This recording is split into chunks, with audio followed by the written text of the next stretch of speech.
I think it is because it's dynamic. It gives you the combination of sort of single family to a point, but also like office and industrial.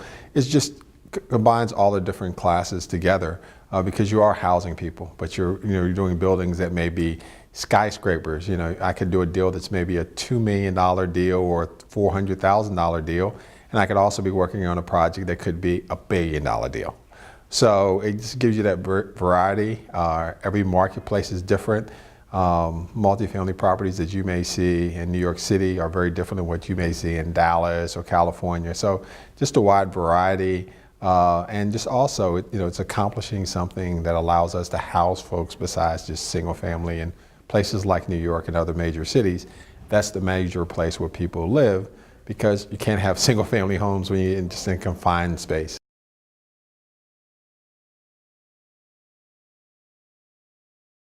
I think the biggest challenge really is pricing, and then also just the amount of time it takes to get things entitled.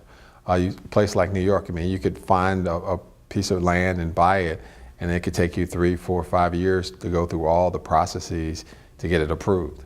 And then you're worried about, okay, if I'm going to finance it, the actual construction of the property, okay, what's going to happen with rents? I mean, you get a situation if you happen to be in when the market crashed in '08. If you were under development, I mean, your rents just, they went south. By the time you finished, the rents had recovered some. So that's the challenge. And then also just depending upon the market, that's really the big dynamic is the market. You have places like in Texas where it's very easy to build. So if it's very easy to build, you think you got a great property, got good rents, you forecast it, and then someone right down the street decides to build, and that changes the whole dynamic.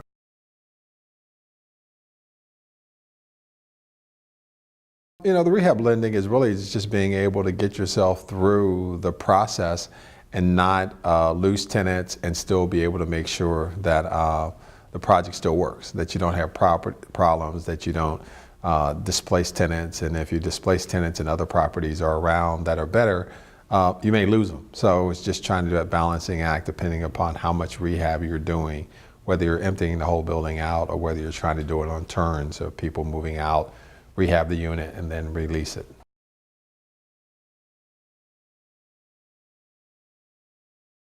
I think the big long-term challenge is one of the biggest is Fannie and Freddie. I mean, that's what I focus on and do.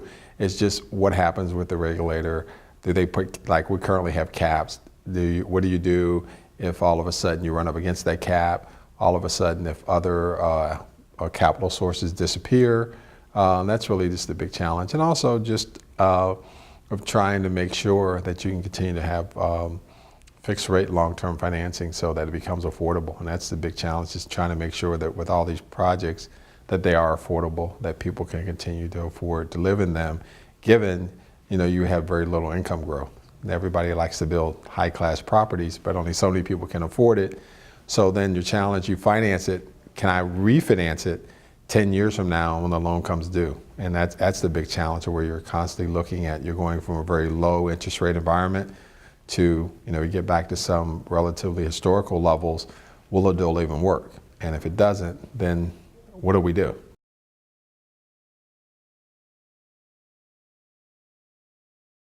You're involved with an industry that really impacts people and makes a difference. And it's a wide variety of projects and things that you will be exposed to, where you can have a project that's completely affordable to folks who make less than 50% of area median income. It has rent restrictions on it. You also can be involved in a project that's on Central Park West in Manhattan that's gigantic, it's gorgeous, it's nice, and just everything in between. And it really is something, being involved with the industry now for almost 16 years, you're really making an impact because it's where people live and it's where they have their shelter and that's their home. And to be involved with something that really influences and has an impact on folks and how they live and how they are able to raise their family, that's something special.